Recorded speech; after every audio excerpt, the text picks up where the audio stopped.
Hi friends, সীমাস ওয়ার্ল্ডে তোমাদের সকলকে জানাই স্বাগত। অনেক দিন তোমাদের সঙ্গে এ ধরনের কোনো ভিডিও আমি শেয়ার করিনি, তাই আজ এসেছি আবার একটি ভিডিও শেয়ার করতে।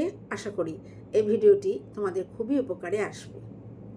এই ভিডিওটি ক্যাঙ্গারো কেয়ার নিয়ে, অর্থাৎ এই ক্যাঙ্গারো কেয়ার কি, কখন দেওয়া হয়, কাকে দেওয়া হয়, কারা দিতে পারে, কতক্ষণ দিতে পারে এবং ক্যাঙ্গারো কেয়ারের উপকারিতা কি।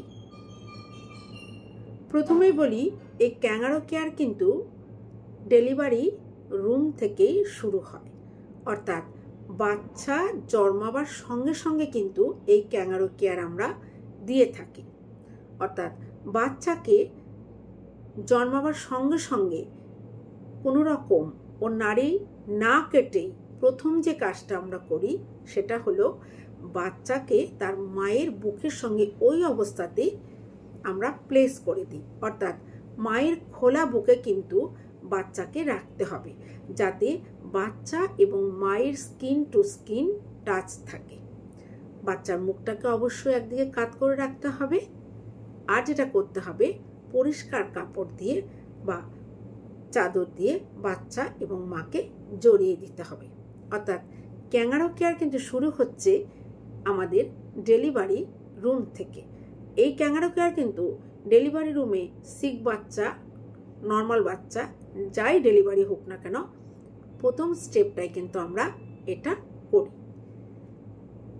আর সেটা হলো অনেক সময় প্রিম্যাচিওর বাচ্চা হয়, অর্থাৎ বাচ্চা জন্মের যে ডেট তার অনেক আগে বাচ্চা জন্মগ্রহণ করে গেছে, বা বাচ্চার যে নর্মাল ওয়েট হওয়া দরকার তার থেকে অনেক কম ওজন নিয়ে বাচ্চা জন্মেছে।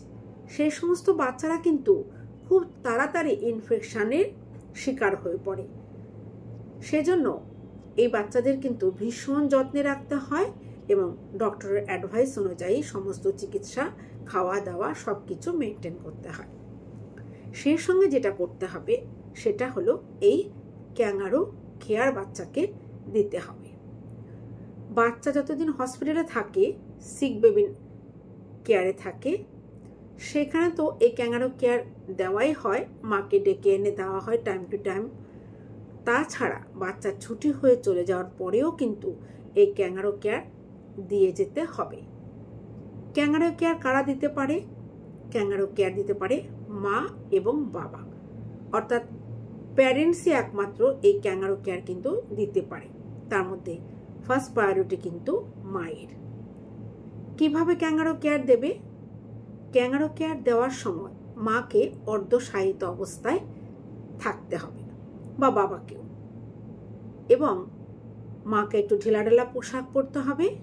আর বাচ্চা আর মায়ের খোলা বুক হতে হবে, ওরা দুজনের স্কিন টু স্কিন কিন্তু টাচ হতে হবে। সেজন্য মা যদি ঢিলাঢালা জামা কাপড় পরেন, তাহলে বাচ্চাকে অবশ্যই সেই জামার ভেতরে নিয়ে জড়িয়ে ধরে বাচ্চাকে সে কেয়ার দেবে।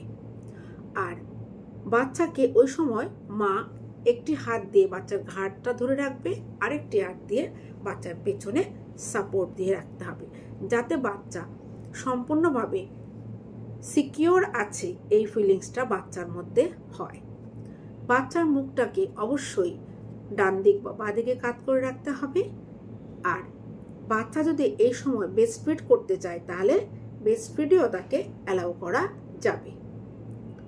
দিনে অন্তত 2 বার কিন্তু ক্যাঙ্গারো কেয়ারটা দিলে ভালো হয়। আর অন্তত 1 ঘন্টা সময় করে দিতে হবে। তাছাড়া মা এবং বাচ্চার পক্ষে যদি আরও বেশি টলারেট করা সম্ভব হয়, তাহলে সময়টা আরও একটু বাড়ানো যেতে পারে। বাবার ক্ষেত্রে একই, বাবা অর্ধশায়িত অবস্থায় তার খোলা বুকে বাচ্চাকে নিয়ে ভালো করে র্যাপ করে নিয়ে বসবেন।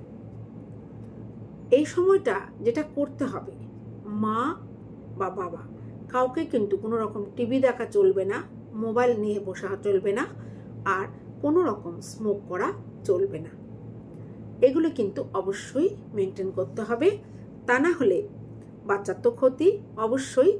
তাছাড়া বাবা এবং মা যদি মোবাইল ঘাটেন সে সময়টা বা টিভি দেখেন, তাহলে তাদের কনসেন্ট্রেশনটাও ব্রেক হয়ে যাবে। তার ফলে যে উদ্দেশ্যে ক্যাঙ্গারু কেয়ার দেওয়া হচ্ছে সেই উদ্দেশ্যটা কিন্তু নষ্ট হবে। আর এই ক্যাঙ্গারু কেয়ার দিলে কি হয়? ক্যাঙ্গারু কেয়ার দিলে বাচ্চা এবং মায়ের মধ্যে কিন্তু রিলেশনটা বা বন্ডিংটা খুব স্ট্রং হয়। ইমোশনাল বন্ডিংই বলুন বা বাচ্চার ডেভেলপমেন্টই বলুন বা সিক বেবিকে এই ক্যাঙ্গারু কেয়ার দিলে কিন্তু সিক বেবিরা অনেক তাড়াতাড়ি রিকভারি করে। তাই এই ক্যাঙ্গারু কেয়ার ভীষণ ভীষণ ইম্পর্টেন্ট বাচ্চার জন্য। এছাড়াও অনেক সময় মা ডেলিভারি হতে হসপিটালে আসছেন,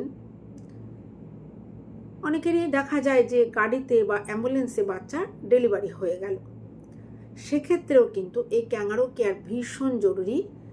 কেননা বাচ্চা এতক্ষণ মায়ের জরায়ুতে যে জলটা, সেই জলের যে টেম্পারেচারে ছিল, বাইরে আসার সঙ্গে সঙ্গে কিন্তু সেই টেম্পারেচার অনেকটা ফল করে যায় বাচ্চার জন্য। অর্থাৎ বাচ্চার শরীরের তাপমাত্রা কিন্তু তখন ঝপ করে ওই ঠান্ডাটা নিতে পারে না। সেক্ষেত্রে বাচ্চার অনেক বড় ধরনের দুর্ঘটনা ঘটে যেতে পারে। তাই বাড়ির লোকেদেরকে রিকোয়েস্ট করছি, যদি এইরকম পরিস্থিতির সম্মুখীন আপনারা হন, সঙ্গে সঙ্গে বাচ্চাটিকে মায়ের বুকের মধ্যে অর্থাৎ খোলা বুকের মধ্যে একদিকে মুখটা কাত করে দিয়ে মা এবং বাচ্চাকে ভালো করে জড়িয়ে নিন। তারপরে যত তাড়াতাড়ি সম্ভব হসপিটাল নিয়ে আসুন। বাকি বা পরবর্তী চিকিৎসা আমরা দেব। তো এইটুকুই আমার ভিডিও। আশা করি প্রত্যেকেরই খুব উপকারে আসবে, ভালো লাগবে।